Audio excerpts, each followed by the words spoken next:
You're talking about faith beyond what one can see. 100%. If you're basing everything on what humans have done and what humans can see, I don't think you'll ever live an interesting life. Right. Because all the interesting things happen, they're all intangible things. I am so grateful that you are here, tuned in to this episode of The Shift. Do me a huge favor, hit the subscribe button. It costs you nothing. It takes 2 seconds. I'm going to wait. Can you do it? Okay. You clicked it. You clicked it? Great. Excellent. Thank you so much. Appreciate you. Love you. Peace.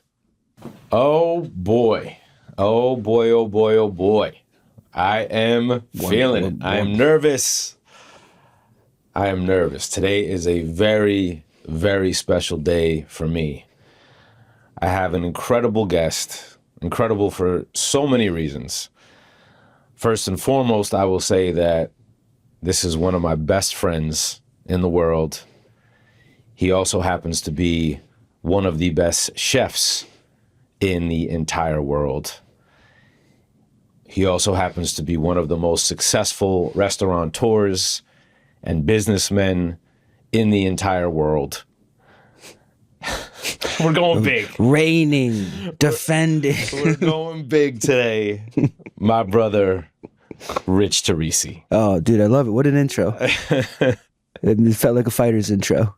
You are. The reigning, the defend, undisputed. Right. You know, champion of the world. The champ is here. Yeah. I'm feeling it. I like it. I'm super honored to be here, excited to support and this new awesome thing you're doing. Well, I will say that this new awesome thing that I'm doing, which I agree is a really incredible thing, if I can for a moment, just talk about how I don't know exactly how you influence this. I don't know exactly how your influence in my life over the years. I can't speak to quantify how much it played an impact on me sitting here in this chair right now, but I know it has. If I may, I want to take whoever's listening back about you for a minute, just about your influence on my shift. You know, you and I met when we were 16 in driver's ed. Yeah. Briefly. We didn't really develop a relationship. You thought I was a punk. I remember you said, who the fuck is this guy walking in here with 100% punk. With pants hanging off his ass with his hat on sideways? Didn't like you. Right. You didn't like me. I didn't even know you were there. Right? so let's just get that on the table. But 2 years later, Zing. 2 years later, I went to college, met Steve, your best friend from childhood, and then Steve's childhood group and my childhood group, we all kind of... Crews came together. We formed like Voltron. Yeah. And that was when I really started to get to know you. And one thing that I was very clear about you by not just being around you for a very short period of time, but also just the way that your friends spoke about you, was by the time we were 18 years old, you were already a cook. That was a thing, like solidified by the time you were 18. Yeah, I mean, probably 14 or 15, I'd say. Right. Yeah. Right. For 18, it was like 16 or 17, it was like I made the decision at around 16, 17, that I was going to be a professional. Like this was going to be my career trajectory. I was a professional cook at 14, 15. Right. Yeah. So you do acknowledge how rare that is. Very rare. For someone to have their vocation, their career figured out by the time they're fucking 14. Yeah. Well, I mean, a lot of, when you're that age, you know the things you like and you have what you think would be cool in your head. And I think that is rare, but it's not, I think the rare part is more doing it and actually like living it at an early age. And the true rare part is the action of the consistency part of like, I actually kept doing it, because young kids, I think, have a lot of different, inspirations, and they know what they want. No, there's no lack of wanting for humans, especially young people. Everyone knows what they want, but I think there's an extreme lack of putting the action behind the want. But do you think everyone knows what they actually want to do with their life? Yes. Yes. You do? 100%. Even at a young age? Yeah. Not necessarily young. I think young, you're figuring yourself out. You're still figuring out existential questions about yourself. Like how you heavy feelings. You're still managing heavy feelings. You know how to deal with feelings. There's a lot of. It's very messy. I think when you're young, there's a lot of stuff to figure out.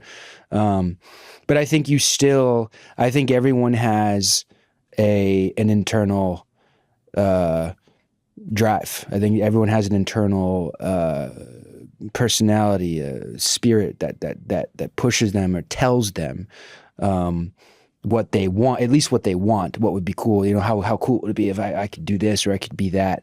I don't think there's any lack of that. I think everyone has that. I think other things cloud that voice up, other loud things in people's lives, whether it's friends or family members, and usually it's negativity energies coming from all different places, displace the person's will and energy and desire to get something. But I don't think I think it's extremely human. I think the most human thing is to want. We're like born wanting. We want a toy. We want a vacation. We want a car. We want a bigger house. Like we just want. It's like it's in our DNA as being a human being. We have to work with that want, right? Because else it just runs away out of control, right? That's what I find interesting. I think everyone has that in spades. The wanting. It's the other things. It's the attaching the actionable behavior. To the want. So you believe that these other things, these probably things that could happen in your own household, things that the world, the society, things that are happening at school can kind of get in the way, distort your own feelings about your willingness to go after this thing. Yes, I think that's what happens to everybody. So why didn't that happen to you? That's the rare part, I think. When you started the thing by saying the rare part, I think that's what I've been able to understand about myself years and years and years later. That's actually what I have that's rare. It's not even the fact that I was consistent, even though that is rare. If you really distilled it down to the ultimate nugget of what's the most simple thing that is rare about me, it's that. I don't really let anybody change how I feel about myself and what I want to do, as long as I'm aligned with me. Once I get aligned with myself and I know it's going to be this, it's going to be that, whatever it is, I don't let anybody interfere with that. And I even as a child, I did that unknowingly. I was not aware I was doing that as a child. Now I understand that as an adult, going back in time and learning about myself. That's the rare thing, when I have an uncle that told me, when I was in my 20s and I wanted to open a restaurant in New York, I started talking about it in my mid to late 20s. And he was like one of the patriarch of the family at the time when he was living. Like you'd never be able to do that. You got to own the building in New York City. You'd never the money doesn't, the numbers don't work, all it doesn't work. And he was like the leader of the family, and like I feel these things like they hit me emotionally, but then I go into this mode that's like half like now nothing affects me at all because I'm mature and I'm older and like things just bounce off me, right? But when I was young and I didn't have that kind of impenetrable wall of like protecting what I love, and when I didn't have that, it would come in and then it would, instead of making me sad, it would make me like rage. Like when the chef in my first job told me, I told the story at the commencements last week of the last thing you ever want to do is right before when I signed up for culinary school, the chef pulled me aside, my first chef, and was like, this is the worst decision you could ever make in your life. You're not going to make any money. You're going to work all the time. You're not going to get health insurance. He's like, you're going to work for the landlord. You have no idea how bad this decision is. Trust me. I've done it my whole life. And this is the guy at CIA that's saying this. No, this is the guy at Chart House, my first chef, my first job. Got it. When I was like 16, when I had decided to go to CIA, 16, 17, he pulled me aside. And that was really heavy, really discouraging at first, right? First few hours. But then it became anger. And then it became like almost... Was it anger towards him in that moment? Yeah. It was like extreme anger towards the individual, just like, fuck you. Don't ever try to bring me down or tell me that I'm not going to be capable of doing something that I'm talking about doing. At that time too in life, like just to share, like when I shared that with my uncle at the time when he was telling me there's no way you could do that, to share those things with a young person, you're 16 and 17 years old, it's like you're not built emotionally yet, really, especially in the family that I was in. Like different families are different. Sometimes you grow up in a family, you're lucky to learn how to deal with heavy emotions when you get younger, but most of the time you don't, right? So I didn't know how to deal with these emotions. So when someone like that, I took it as an affront. Like it at that age, just to say that out at the table. The first time with the chef, I was 16, 17. With my uncle, I was in my mid-20s. It takes a lot of vulnerability to say that at those ages in front of experienced adults who are living their life and have done things, right? So I already would approach the scenario where I was like feeling very vulnerable just to share my kind of dreams and desires with adults. And when the thing came of like, oh, you're not going to be able to do that, it just turned into rage. Like, I can't believe I shared this feeling from my heart. What I find so interesting about that is that most people, especially young people that they might look up to, see as their caretakers, saying something like that would make them shrink. It would make them believe, because they would believe what was being said to them. Yep. And it was almost like, rather than you believing it, it made you say, fuck you. Opposite. I'll kill you. Right. Like I can't believe you're shitting on my dream. You'll see. All of you are going to see. I know what I'm doing. I know what's right for me. You worry about yourself. You're a fireman. You're an angry fireman who's angry about their taxes, and you're angry you can't get you're struggling with payments, and you're unhappy because you were never meant to work in a kitchen and you should have never took the job and you wasted all these years. Don't fuck with me.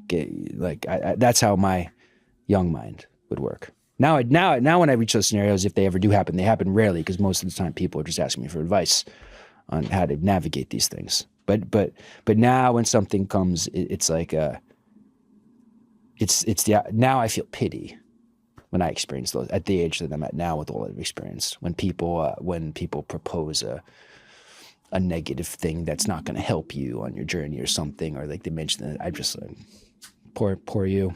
When they say to you, you mean when someone says to you, like not to try something or not to go for something? So me or to themselves, or I just see it in a conversation and I feel that sentiment and I feel like what's going on in their head, like they're looking at the things that aren't going to work. You know, and that's they're predisposed to look through the lens. Predisposed to look through that lens. To lens of what could go wrong. What could go wrong. Right. And that's the quickest way you can get to be a loser, basically. You want to lose? If you want to lose in life, go start thinking like that. Right. What can go wrong? Because I think that there's a lot of people that think with that mindset that maybe actually get quote unquote like on paper successful. But as long as you're walking around with that mindset, like you might be worried about what can go wrong and achieve something. But if you're constantly thinking like that, how could you possibly enjoy it? Well, yeah, 100%. And that's honestly most important, that even successful people screw that up a lot. A lot of successful people screw that part up, is they screw the enjoyment part up. Right. Like they're hungry and they go and get the thing, but like they don't evolve and they just kind of keep going after the thing, but they're not really like having a great time. If you're not having a great time, like, in my opinion, if you're looking like, I'm going to work, like, what are you doing? You're going to work. Like, that sounds very not fun and miserable. But yeah, that's one part of it. But another big part of it is when you're thinking like that, you just take yourself right out of the game, man. It's like your mind you take yourself right out of the game of what potential. It's one thing to think, winning people think, all right, here are the challenges. These are the things that could potentially go wrong. Some of them are are very difficult. Some of them are medium, some are low. None of them are stopping me from going forth. Mm-hmm. I'm concerned about them. Some of them are going to be very tough to navigate, but I'm going forward and I'm going to figure them out.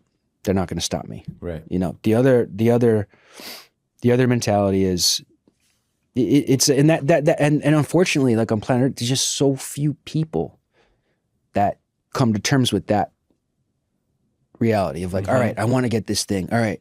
Okay. So here are the things that could potentially, cause you got to be, you can't, you know, you don't want to be you got to be real too with yourself. You can't be like, oh, nothing, you don't want to be the other side of optimism. Right. Right. Cause that side is equally as bad for in a different reason when you're just not at all tethered or attached to the reality of situations and you're not keeping yourself honest about how you're going to navigate the path. Right. Right. So a concern, probably a smart concern would be like, all right, how long do I have to fork out all this money out of my own pocket before we start to be in the danger zone? Like it is a good thing to know. 100%. Right. Just checks and balances. Right. So that the other side, I'd still way rather be on the other side of optimism than the negative side, because on the other side of optimism, you're just constantly planting seeds and things are growing. Right. So you always have like a chance to catch on another branch of something else because you're just growing positive roots at all times.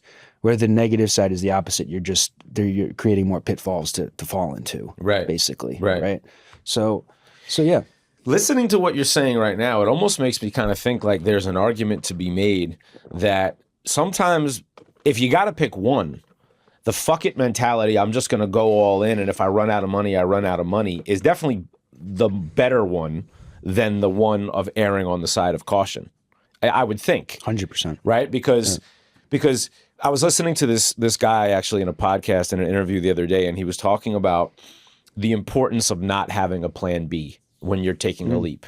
And he was like, imagine that you were jumping from the top of one building to the top of another building. If there's a net underneath you, right, and you know that if you don't make it, you're going to be okay, right? You'll jump how far you'll jump. He's like, if that net is not there, you're going to jump farther. Correct. You're going to jump higher. You just will. Yeah. Because you don't have, like, it's death. It's just a fact. Right. That's an objective fact. He's 100% right. And yet, it's so rare. So rare that people actually do that. Well, it's in our bones. It's not anyone's fault. It's like it's got to be. Some people have it naturally. Like I have it naturally. My personality is geared that way. You know, like I actually don't like less risk. I'm annoyed by it. Do you know what I mean? Like it's something that like I just have, and that's been. I've suffered for that. Like, and no one have seen those challenges of I've suffered because of those. How have you suffered? I put myself in a lot. It's just comfort. Like when you take away the security, you take away comfort. You know, when you take away the answers to the questions, we're like, oh, I could do this or I could do that and have this. I just never, whatever it was, whatever job I took, whatever new apartment I got, wherever place that I went to when I was in my formative years, I never based any of it on what if it doesn't. You know, what if this living situation doesn't work? What if this job doesn't work out? I only base it off of, is this the single best thing I can do right now to achieve my goal where I want to go? You know, and like I didn't have to choose the kitchen I worked in. I could have chosen a way easier kitchen that I could have still learned high quality techniques out of. But I always chose the hardest thing. I always chose what I thought was the highest quality, hardest thing. And I'm like, that's going to be more uncomfortable. That's going to be a bigger challenge, whatever it was. So if there was a part of you that was attaching your decision making to where you knew you wanted to end up, how were you able to stay present and in the moment, knowing that a big part of your decision making was based on a future that you were looking for yourself? You know, it's like, how do you hold that balance of, I'm doing this because I want to end up here, but yet I'm going to be all in and focused while I'm here? I didn't decide I wanted to be a great chef in New York City until 1819. Okay. Like, until I got to Culinary Institute of America. But you said you knew you wanted to cook by the time you were 14. I knew I wanted to cook. I was pretty sure I wanted to cook by 13, 14. How? Like what? How did that happen? Because I was already working in a restaurant and the environment. You were working at a restaurant at 13. Yeah, 13, 14. I was a busboy at first, and then after about a year and a half, I started working in the pantry, kitchen. And they let busboys work at 13 years old? I mean, I started like 15, 20 hours a week at 13. Okay. And what was it about being in that environment as a 13-year-old that you were looking around? What did you see at that age that made so exciting? It was so like compared to school. School is the only organized thing I had to compare it to. It was like it was so exciting. It was so fast paced. So many people came into the restaurant. It was like maybe not like a party atmosphere, but like a very fun atmosphere. Chart House, like the big bar. It was on the water. It was a really nice restaurant. It would get packed. Like the speed. The people that worked there were all characters too. They were like fun-loving people that like to go out after work and drink and party and I was like, this is just so fun, you know, everything about it. And I was making real money, you know. So it was really just the environment at first. I wasn't, you know, and the cooking part was what once I decided the cooking part, 14, 15, I asked, can I make a transfer into the kitchen? They transferred me into the kitchen. Then once I got in the kitchen, which was like the broiler bar at Chart House, and, you know, the head broiler at Chart House would roll in on his Harley, like in full leather, with a giant ponytail and like a Megadeth t-shirt. And I'm like, oh my God, this is like, and then he would just walk into the broiler bar and all the other broiler bar guys were like guys with tattoos and they would just like, he was the leader and they follow him like, oh my God, this is like, I want to be in this kitchen with these guys. Yeah, I want to be in it right now. I want to be in there right now. I'm like, they're doing whatever they want. Like everybody is just like, yeah, these guys cool. They're making food. Like leave them alone. Like they live in their own world that are not subject to all these like school with all the rules. There's so many rules in school. Like, you know, there's so many rules in the restaurant for everybody else, but the rules didn't apply to them. They're living in their own world and they were eating what they want. They're cooking stuff behind eating stuff. And I'm like, you know, I always loved to eat so much. So like big part of me cooking was just loving of eating. So I was just drawn to it. In every way, it was fast, it was hot, it was hard, it was cool, it was food, it was fun, you know. But yeah, my first thing was I thought I was really curious about the world, and I thought, oh, you know, when I was like 15, 16, I'm like, oh, I could do this Chart House thing. I'm like, I could go to culinary school, and I could like become a head chef of like a giant cruise ship, and I could like sail the world. And while I'm a chef, I could like get off. And how old were you when you were having that fantasy? I was like 15, 16. I'm like, oh, I could get off the boat and I could be in like Thailand and just like go and meet all these Thai people. And then I get back on the boat and go to Japan. And I was just like visualizing myself being like this sage world traveler, you know, doing whatever I want, just traveling the world. I love this so much. And just envisioning you at 15 in the Chart House having that fantasy. I love that. Well, because it had, I was thinking I could feed, Chart House fed hundreds of people, 500, 600, 700 people and I knew the boats were similar. They served similar food, a prime rib, hollandaise, asparagus. I wasn't thinking about being a chef in terms of culinary artistry. I was thinking about, in those early days, I was thinking about being a chef as just being a badass. Right.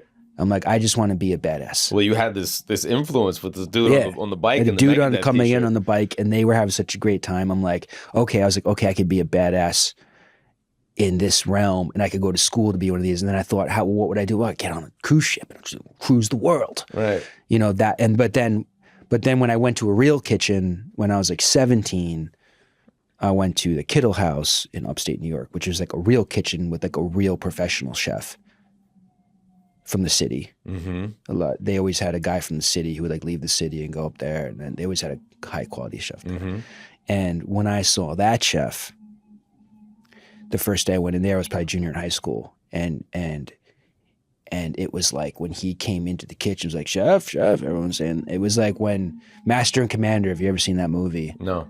With Russell Crowe. Okay, haven't seen it. Like when he comes up, the captain comes up to the for the first time. There's like, Captain on board, you know, like, and everyone's like, Right. tight. And everyone's like, Captain, you know, it's like, that was this chef walking into this kitchen. Okay. It was like, chef, I'm like, pure whites, had the long white apron, the nice shoes, perfect crisp name on the jacket, none of which I had seen before. Wasn't wearing a hat, you know, had really nice crisp watch, Right. nice shoes, like hair was done, everything was like so tight. I'm like, oh, it was like shimmering. Like, oh my God, this is a chef?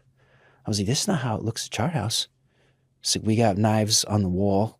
You just take a knife off the wall, and like everyone's wearing a ball cap and wearing pretty much chili pepper pants, you know, the baggy chef pants and like some dumpy chef coat.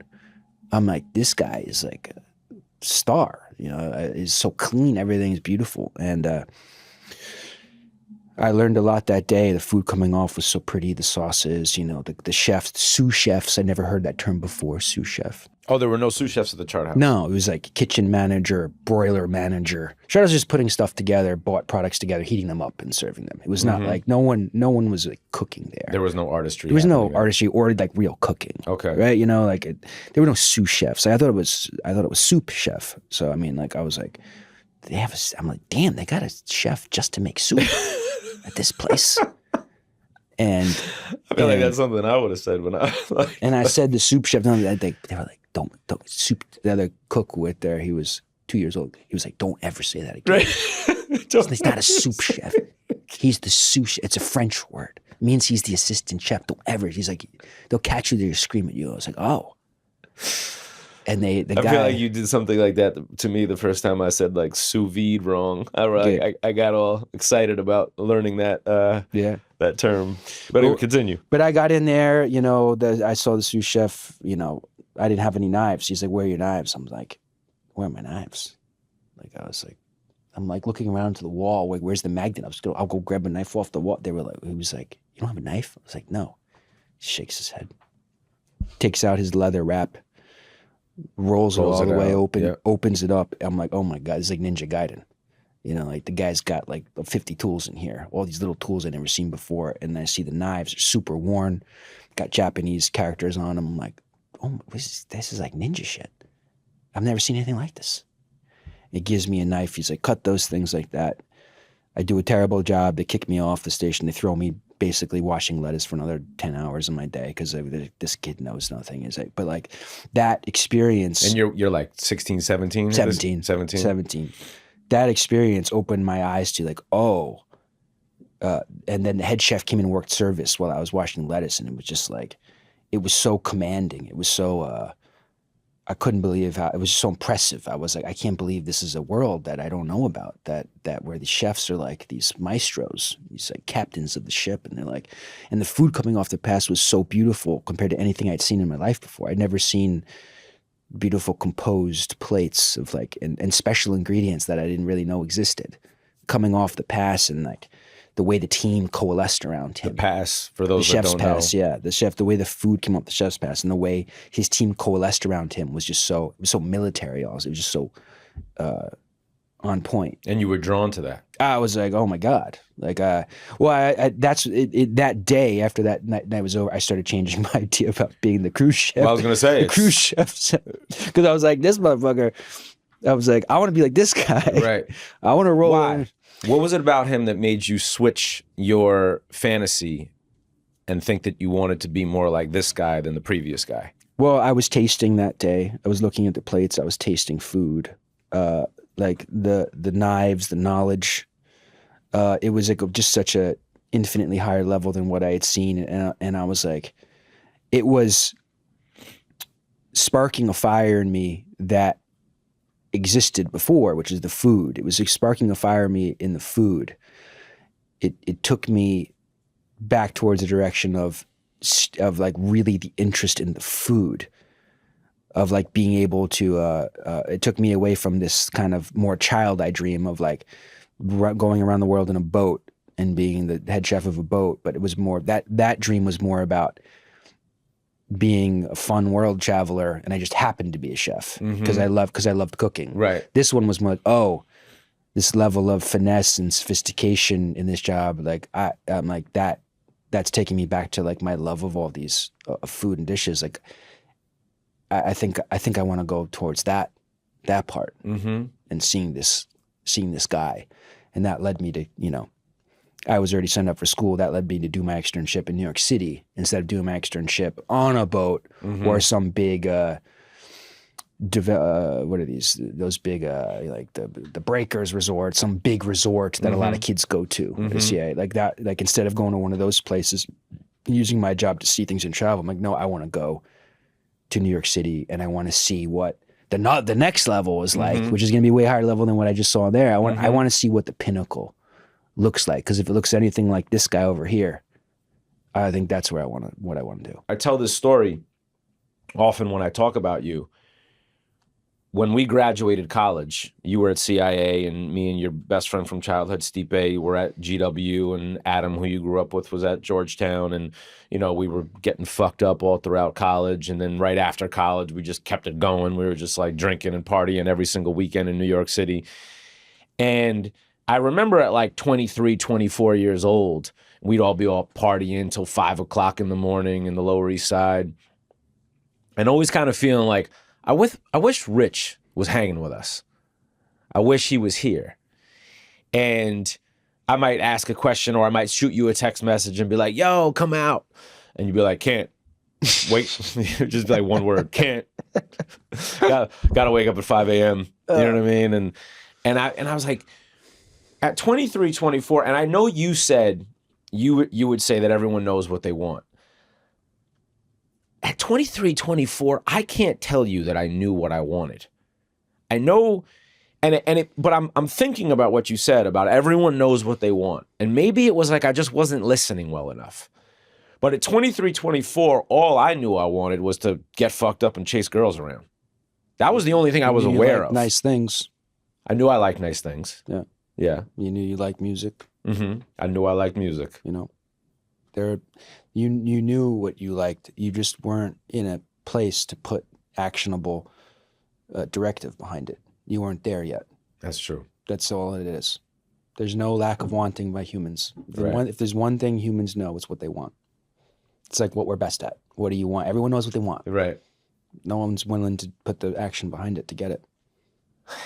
Yeah. But yeah, I think all that's true. I think I now look at the not knowing, the doing when you create a new moment of something you pick up, no matter how small it is. What that essentially does is open up more space in your mind to be what there potentially is. Do you know what I mean? So every time I learn something, it kind of exponentially opens up pockets in my brain for what's possible. More possibilities. So and then I got to a point where I'm like, you know what? It's just like a while ago, I got years of thinking like that. I just got to the point like, you know what? The whole thing's just infinite. It's just like if your mind's totally. You just made that choice. Made that choice. Right. I made the choice. Right. Like one of the tragedies of being human is we're a comparison species. Where it's like, oh, Rich or like Chef, oh, he knows so much. He knows the most. The most to what? Another human being? Right. The most compared to the people I know. The most compared to the people you know, or most compared to another human being? We don't know anything. Right. We got a telescope out here. We can't travel to the next galaxy. That we can't travel to Andromeda. It's like millions of light years away, right? It's like, it makes the Milky Way look like a nothing. Like the next galaxy. There's billions of galaxies. We have a telescope, a Hubble, from the 80s that said, oh, these bright spots are not stars. They're not 250 billion stars. They're 250 billion galaxies. Each galaxy's got at least 250 to 500 billion stars. Like the sun's one star, there's to whatever how many planets the Earth is around it. Like it's a total nothing. Like the size of this thing out there is so beyond extreme. Oh, 70, 80% of what's out there is dark matter. What's dark matter? Nobody knows. Right. 70%, 80% of the observable universe, observable meaning we can see it, which is basically a grain of sand. It's nothing. What we can see is nothing compared to what that is. Compared to what is. But 70%, 80% of what we can see is dark matter. What is dark matter? We're not sure. What is it? It's not physical bodies. And physical, it's just other, it's going to be other higher level life forms. They're not bone and blood and they're not speaking with spoken word. They're just higher level societies. And that's my idea, because like we're human. We can't see in that realm. Like we have, everything's 3D, you know what I mean? So like when I start compartmentalizing like these things of like, opening my mind, whenever I want to open my mind, I think about galaxy, when I think about the observable universe. And I think about how we're basically just a bunch of orangutans jumping around this planet, getting upset about all these dumb things, when like what's possible is it is infinite, right? So like that's what I do when I find myself maybe in a like a writer's block, or like maybe a little stuck in certain something. I just kind of like, you know what? Whatever I'm experiencing here on this planet is just such a nothing compared to like possibilities and life and what's out there. Like I'm just gonna take some time and open my mind up.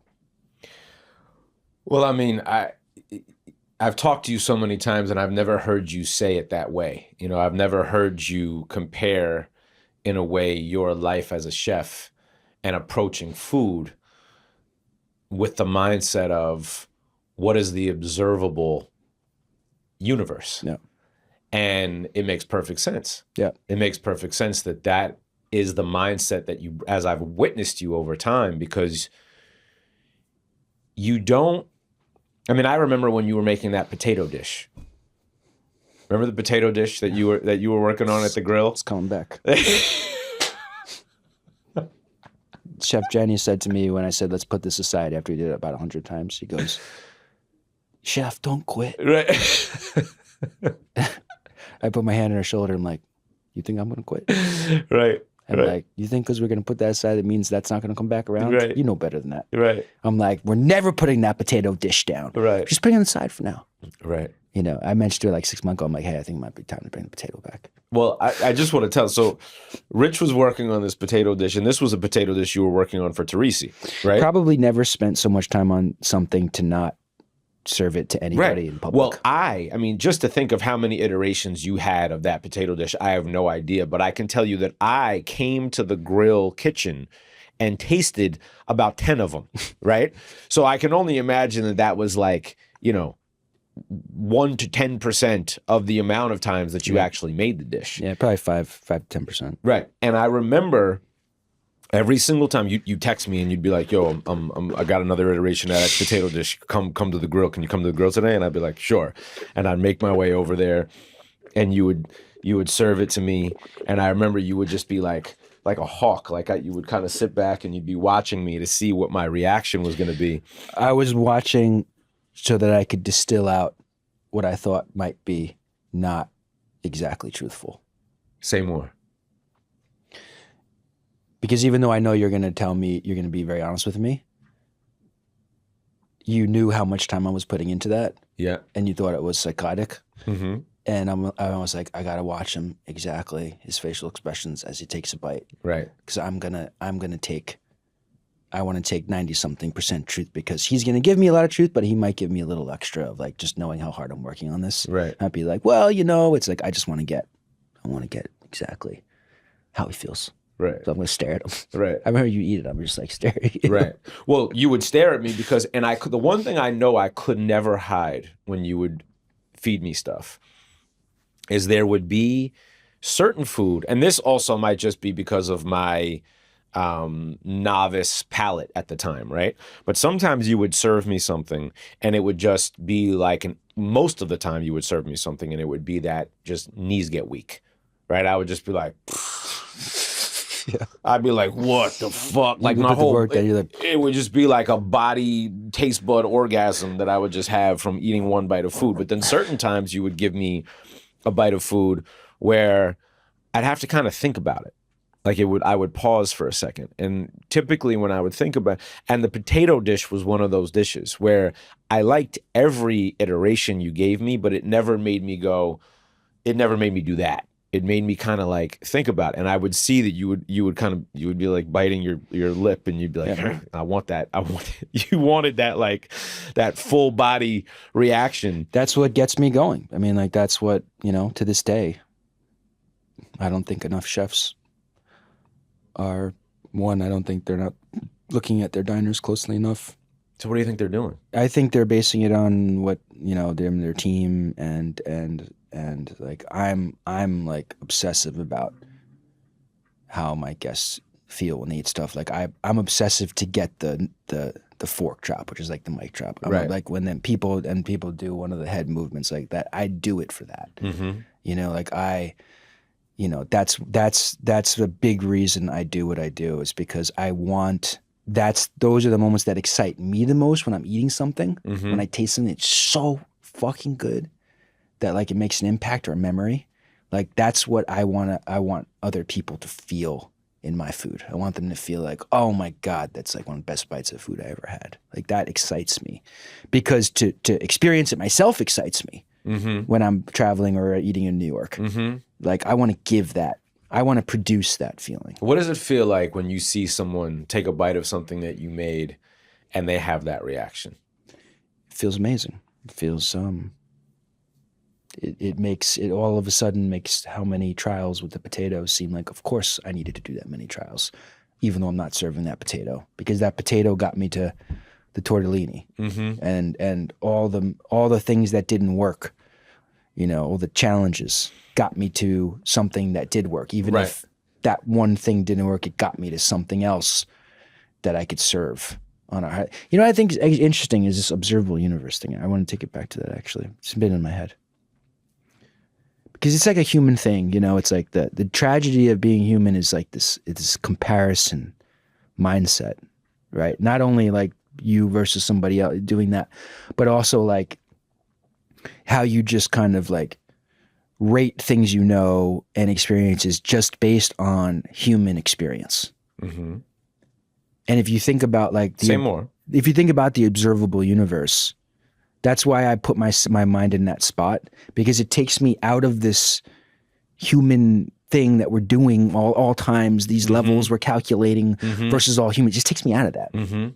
It takes my mind in this different place that is infinite, that is so large. Right. And it's infinite, so that all these new things come to me. And that's I think that holds so many people back. It's the nonstop humanisms of the comparing, and it just like, it really, really narrows the brain. It makes a very small use of your brain. Instead of looking at like, like the observable, it's like the observable universe is what the human mind is doing to other humans. It's like, oh, the observable human experience, or the observable by other humans, because it says this is about this is that, but it's all junk. Because what is it? It's like it's a zero compared to what's going on up in the sky or beyond. Right. Do you know what I mean? So I feel like that the experiences that we have here, they have this effect, if you're not really careful, to really narrow your mind and your experience.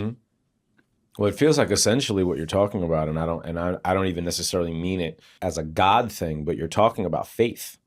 You're talking about faith beyond what one can see. 100%. That's what I'm saying. Right. That's exactly what I'm saying, and that's actually what I meant to get to. If you're basing everything on what humans have done and what humans can see, I don't think you'll ever live an interesting life. Right. Because all the interesting things happen. They're all intangible things. All the life moments that are important, whether it's career or personal or love or family, they're all feelings that you have faith in or trust in that you don't exactly see, but you know.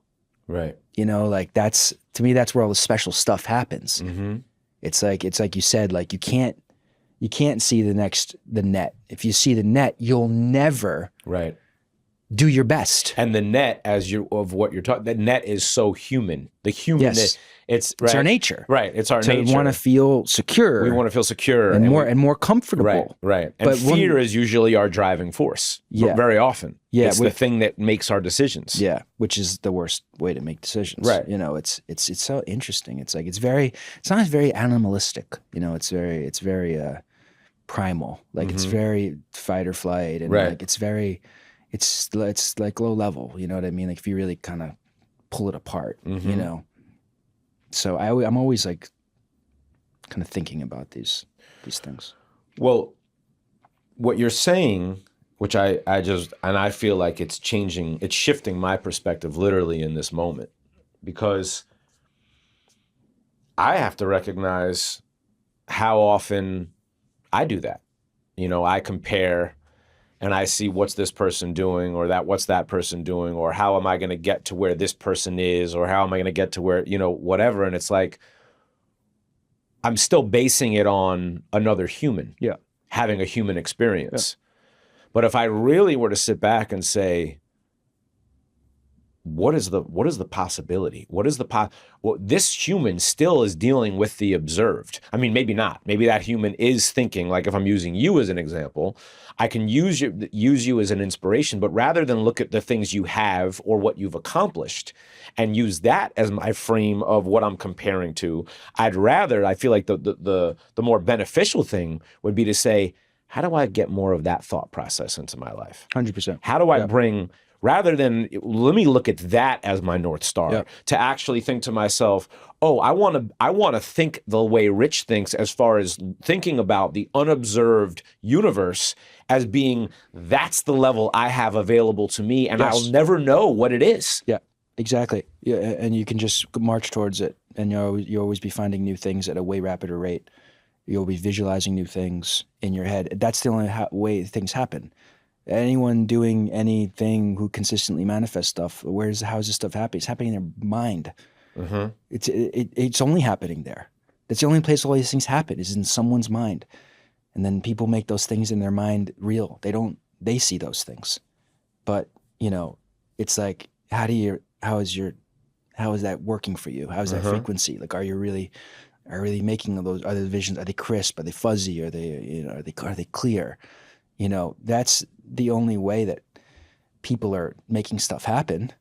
They're visualizing up, I'm dreaming it up, you know, and then hopefully they have the right personality to like go and make that happen. But it's like everything happens up there. Everything's the mind. So is this thought process, this way of approaching life, what you would say is the main reason why, after all your success, you're still able to stay hungry and driven and curious about food and business? Like, what, now that you have all of these restaurants all over the world, and how do you stay in it? I finished watching Mr. Scorsese, and they asked him a similar question, and I loved his answer. And it wasn't quite that question; it was similar, but it was like, "What do you, you know, what is the ultimate? Why do you keep going? He's gone. It's such prolific at such an age. Keeps doing, you know, you keep going. What is it? What is your main goal, or why do you keep expanding? What is it? What do you think it is that keeps driving you?" And he said one sentence that was so simple that like almost brought a tear to my eye. And he said, "The value of the work." And I was like, even right now, it makes me a little emotional, because it's like the value of work, the value of the work, and that could mean a lot of different things, but it doesn't mean it didn't mean anything not beautiful. You know what I mean? It didn't mean anything that wasn't so authentic to him. It meant the quality of the people, of the art, of the script, of the location, of the team, of the collaboration, of each day getting up, the creating of it, the living inside of the work, like how alive how valuable that is to him. It's his life force. It's how amazing he feels being inside of that work. It's that value, the value that it brings to his life is such an exponential value, the way it makes him feel, irregardless of the ticket sales and being a blockbuster or not, and what celebrities were into it, all this stuff, like that value of work means like that all, you throw that aside. It's how great I feel when I do this work. The value of it is so tremendous. And like, I was like, that's exactly how I feel. I feel that I'm really lucky to be in the position I am, because I really, for a long time now, have been able to really, especially now, especially in the past several years, I've really now been able to truly just focus on the value of the work.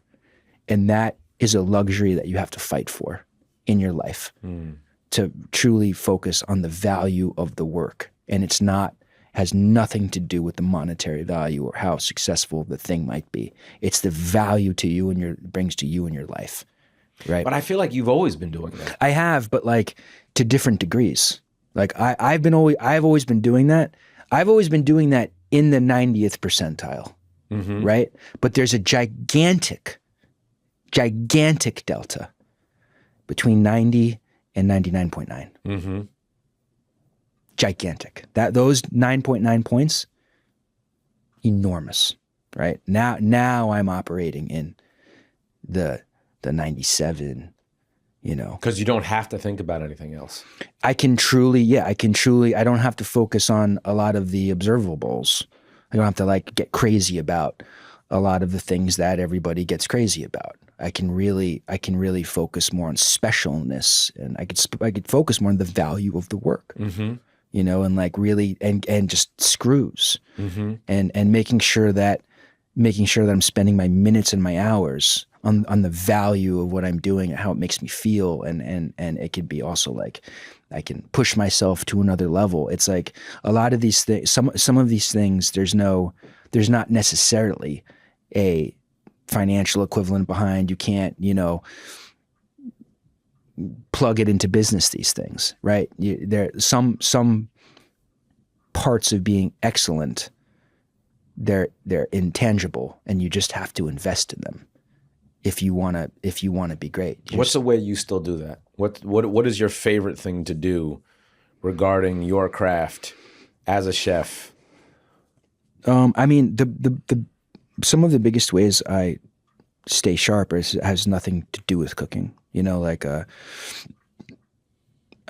do always try every new restaurant, or whenever I hear about anything, going on, I'm always trying and being inspired off of what anyone's doing. It doesn't matter what realm. It doesn't matter if it could be a hot dog cart. I'm always trying everything new to be inspired by others is a huge thing for me. But I think the biggest thing for me staying inspired, getting older, has been to be inspired outside of the industry. And not that I've tapped out on the industry. I look towards, I still look towards chefs, but as every year I get older, I look less and less and less to my industry to be inspired. And I look in other places. I look in the music. I look into nature. Nature's a big one for me, but just the music, I learned a long time ago when I started playing the piano that the piano has been enormous for me. Huge. Say more. Because music, language, learning a new language, I'm convinced that at first learning piano is definitely a giant pain in the ass. It's very difficult. There's a lot of repetition, not dissimilar than learning cooking at a high level. A lot of repetition, totally different language. It's like really got to get your brain on that wavelength, two hands, treble, bass, getting that down is really difficult. But I'm convinced that when I expose myself to these new exercises and I'm pushing really hard and I really want to be doing it, it's not like I'm just doing it like lifting a weight. Your curiosity keeps you going. My passion for getting to to play Moonlight Sonata, to play Fur Elise, to play Prelude C, songs that I play now, Bach.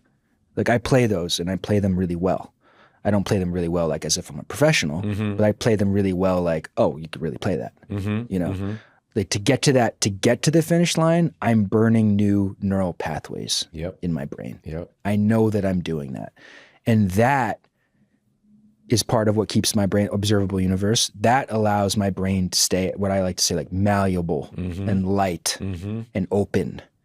I think the fastest way to get old is to have a closed mind and is to have a rigid mind. If you want to be old, isolate, rigid, you know, do the same. I'm right. Yep. Do the same exact thing every day. Don't change your routine. Triple down into your hole when someone potentially offers another idea or new way of doing things. And I think the piano takes me, and I think when you get older, it's natural as a human to go in that direction. It happens. It's going to happen if you don't act against it. So for me, I have a lot of different things that I do, but I think the piano has been a huge one for me. That's kept me light on my feet, light of mind, being able to receive quickly, think. I can think faster. I can get to A to B faster, and I'll get a better answer. The questions I ask my brain will give me back better results. Just by I can get the same amount done in 5 hours I used to get done in 10, just based on my brain being better. That's makes perfect sense. Yeah, it's been huge. That's been the biggest, I would say. And I'm inspired by it. I'm inspired to watch other people play and the way, and then when I do get it down, like the way the music makes me feel is like, you know, I so much admire people who are spent their life doing this, and it feels amazing. It's a moving meditation, you know, like you can play it, songs sound so beautiful. And I could step out of there, and when I have a good piano session, I almost always have an amazing day. Everything just. What do you think that's about? I think it just tunes me. It tunes me to the right spot. It puts my brain, my frequency in the right spot, to where like everything's just falling on my lap. Well, it also sounds like maybe it keeps you available. You know, there's an availability, and I know for me when I often have a good day, I feel available. I'm not walking around tight. I'm walking around open. Most importantly to yourself. It's the first one, you know? If I don't do those things, a couple things in the morning to I sprint by nature, you know? I'm like the hare, the story Torrisi. I'm always, if I don't stop myself before I walk out of my door, do my exercise, do my piano, read a little bit, have my tea or have my coffee. If I don't do those things, I'll run out of the door like a Ferrari, and I'll be running all day, right? Crashing, going, starting again, going down there, and it took me a long time, like basically going in on 40, to be like, I don't want to live like this anymore. It's crazy. I want to do stuff slower with more. If I do stuff slower with more intention, I'm actually getting way more done than when I'm racing around. What got you to that shift? Because I can imagine that, you know, by 40 years old, you're a huge success. You know, burnout. You know, what did the burnout for you feel like? How did you experience that? How did you know it was time to make a change? The value of the work wasn't present. And what I was getting out of the value of the work, I wasn't getting the value out of the work. You weren't enjoying it. Just to go back to that, I wasn't getting nearly as much enjoyment. And I considered, you know, maybe, I wouldn't say it's run its course, but I thought maybe part of this thing has run its course. Maybe, you know, maybe I need to stop automatically focusing on what I've always loved to do. Maybe I need to take a different angle, or maybe take a totally different angle. I started thinking like that. But yeah, my passion, my enjoyment, how I'd feel about everything got dulled when I went through a tough patch before I turned 40. It got really, really dulled. It made me question everything about my life and about, you know, how I feel about my work. And that's just pure burnout. It's just pure burnout. And it ended up being pure burnout, meaning where I was able to start the engine up again and rev up high and get back to being able to drive 150 miles an hour and being able to be fully pumped up and fully alive and pumped up. But like, so what were the first things that you actually started to, like, actionable things that you started to do to stop the burnout, to actually start to give yourself some ease and some space so that you could rev higher? That one took a lot. I mean, I probably burnt out two or three times. That one took pre-Torrisi number 2. That one took the longest amount of time in my life to get back to like true excitement and being vibrant and into it. And it was a combination of a lot of things. It took probably almost 2 years, like total, of like to where I went from like, I'm not inspired. I don't feel inspired. I'm not excited.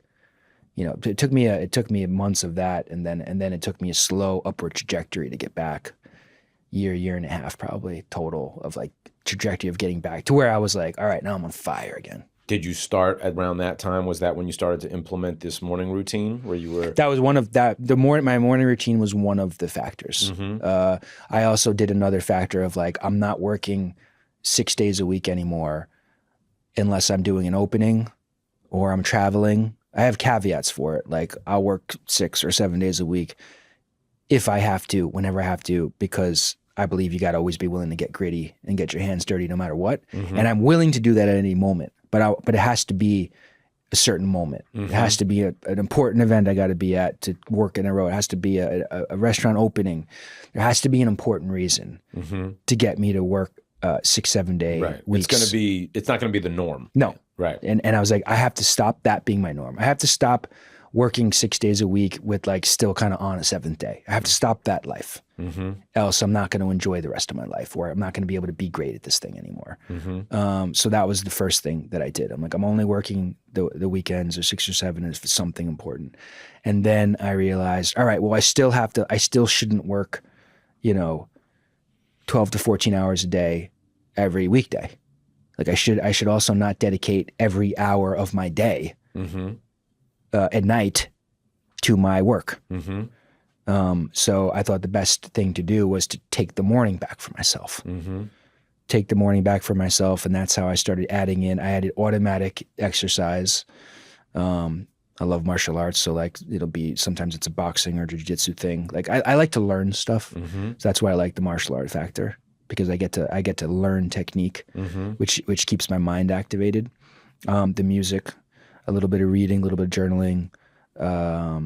I do a combination of those, sometimes all those things, sometimes just 5 or 10 minutes reading, 5-10 minutes journaling, an hour piano, an hour exercise. And I don't really start work until 9 or 10. I'm up at 6:30. My first appointment is 7 a.m. workout every day.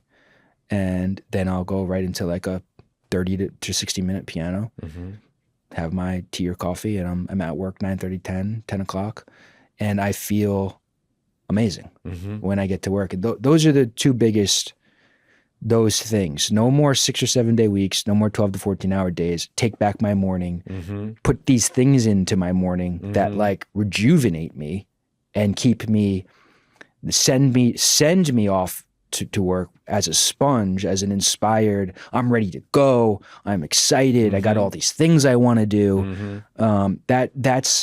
That formed the basis of why I was able to come back and do Torrisi 2.0. That was if I hadn't done, I would have never, my time in nature out east rejuvenated me. That's a big factor. Those are the 3 main factors. I would never have been able to open up Torrisi again the way that we did it, the level that we did it at, if I hadn't made those big changes. There's just no chance. Because the way that I got into those recipes, once I got inspired again, I was like, I was on fire. Right. I was like, this is gonna be fire. I know it. I'm making the right decision. It's a huge swing, but I'm gonna take the swing, and I know I'm gonna do it, or I'm giving my best shot, and I feel it's gonna go. It doesn't matter where it goes. This is what I need to do, and I feel great, and I'm pumped up again. But there was a ton. It was a ton to get to that point. I don't think you can do your best work if you're not aligned like that. It's just like it's just like jumping over to the next building without the net. Right. It's simply objectively not possible is how I look at it. Right. It's simply objectively not possible. Because you're stressed out. You're stressed out. Yeah, you can't create. You can't create your best especially stuff. in the field, especially as an artist. Especially as an artist. You know, as an artist, especially which as an you artist. are. I mean, as an artist, when you 100%. need that freedom. Before we wrap, I want to talk just because you brought up Torrisi, and which is the best restaurant in the world. Best restaurant I've ever been to in my life. Thank you. Hands down.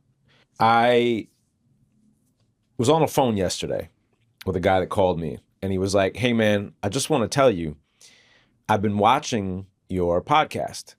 And, you know, you've never had a podcast before. And most people, when they start a podcast, like you watch it and you're like, oh, this looks kind of bare bones. You know, like they made it in, you know, on a very low budget. And watching your podcast, it's not the case at all, right? Like I'm seeing your podcast, and your podcast from a production standpoint and just an excellent standpoint looks like all these other big podcasts that I'm watching. And I was like, thank you, you know, first of all. And as I thought about that and why that is, in my mind, coming at this, there was only one option. I didn't think to myself, oh, let me start light and then work my way up to, like, once I get a sponsor and someone else is paying for it, then all of a sudden I'll put the money in the, you know what I mean? It was like, so when I think about, you know, possibly your influence on that, right? I remember when the first Torrisi came out in 2009, the level of detail that was involved, right? How much you paid attention to every tile, to the way that Torrisi was being written on the window with the gold lettering with that old guy who was pasting it off of his forehead. I remember him sitting there and like licking it and doing all this weird shit. And he was like this famous guy for doing this very particular type of gold lettering, and your positioning of the things that were in the restaurant. And your budget has obviously gotten significantly higher as you now have all these billionaire investors that want to put all this money into your projects, understandably so. So you're able to do a lot more with it. But the level of detail and excellence was always there. You never thought about going the cheap route. It was like, we're going to maximize what we can create with what resources we have. And that has always been inspiring for the last 17 years of witnessing you and watching your moves, and you and Mario and Jeff and the way that you guys do things.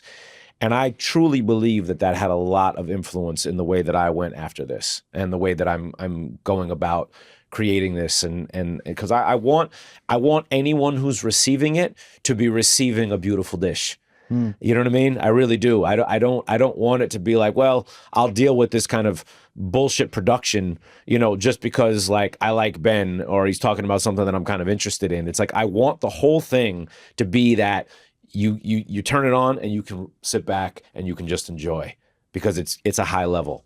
Never, ever, ever compromise as an artist. Yeah. Ever.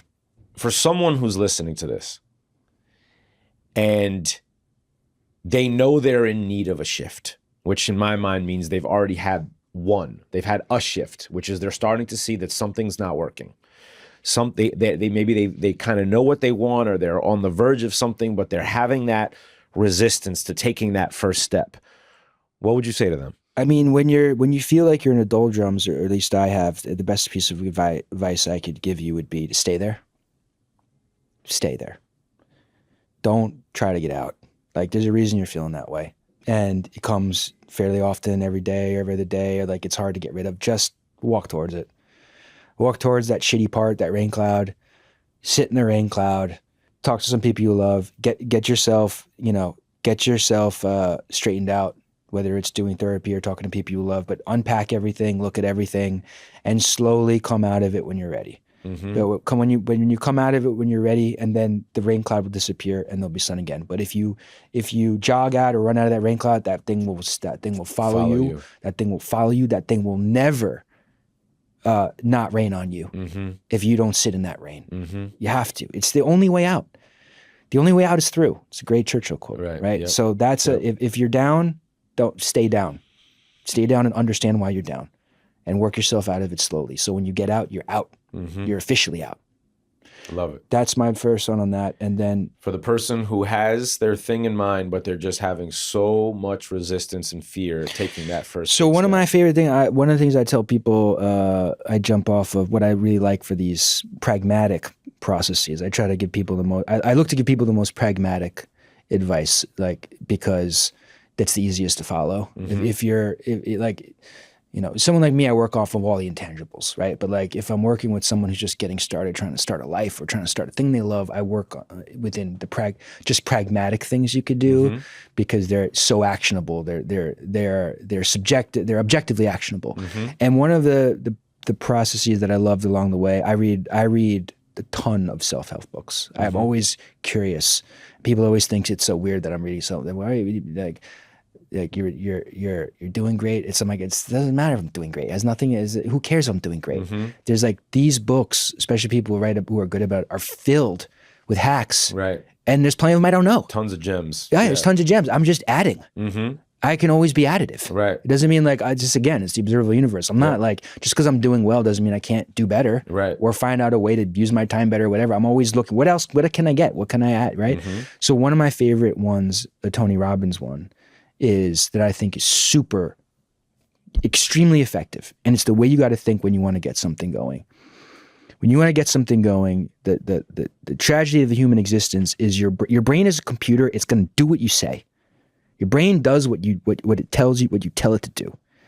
And the first thing people think when they think of, oh, can I get this thing started, a thing I want to do, whatever. The first thing 9 out of 10 people think is, these are the things that could stop me from getting there.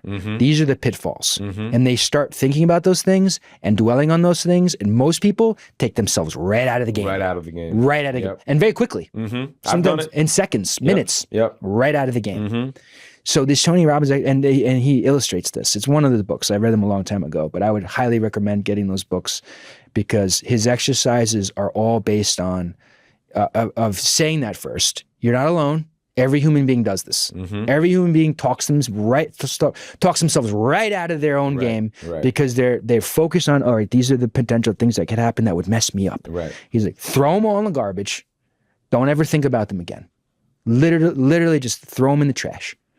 If that thing comes up in your brain, this could happen, throw it in the trash. It's going to keep happening. Right. It'll happen, throw it in the trash. Trash. Right. You just keep trashing it every single time. And you're going to do the opposite. And you're going to do it, like I said, pragmatically. You're going to get yourself a notepad. And in all the categories, he'll go through the categories, the people that you know, the skills that you know, the place experiences that you've had. You have this goal, and you write down this goal. And you're going to write down all of the people you know that could, just by having a conversation with them, could add to give you a piece of good advice that you could use, or another person you could potentially talk to that you don't know about yet, that will serve as a seed and a root, right? So you're going to write down all the people in your life that could help you today. Because it's not like, because some people are like, oh, well, I don't know the right people to get that. That's one of the things they brought. Right. Trash. You actually, you do know someone. Right. And everybody actually knows someone that can help. Every human knows somebody that can help them, even if it's a small thing. Small things lead to medium small, leads to medium large, leads to big things. So you write all the people, then you write all the skills you have, then you have all the experiences, and you write these lists of all of the assets that you currently have to get this thing done. And then you just go start doing it. You start making all the calls. You start going all the places. You start doing all the research. And you add all this stuff up. And that's how you get that momentum. And when you're committed to it, and you don't think you have a net, like you said, when you're committed to it, dude, the gifts rain down. They rain down on you nonstop. All the things start coming nonstop. You're not thinking about trash. Oh, that's not going to work. Trash. You're only focused on what works. And the things you're going to do that's going to make it work, it's going to help. It's going to work 10 out of 10 times if you do that. 10 out of 10. I'm telling everybody. 10 out of 10 times if you do that. Bro, I honestly, man, I wish we had another hour. I could keep talking. It's fun. This is it's incredible. My favorite topic. No, thank you so much for coming. Thank you for having me. I love you. Love you too. That's the shift. Peace. Face it, shift, grow, repeat. Face it. Shift, grow, repeat. Peace.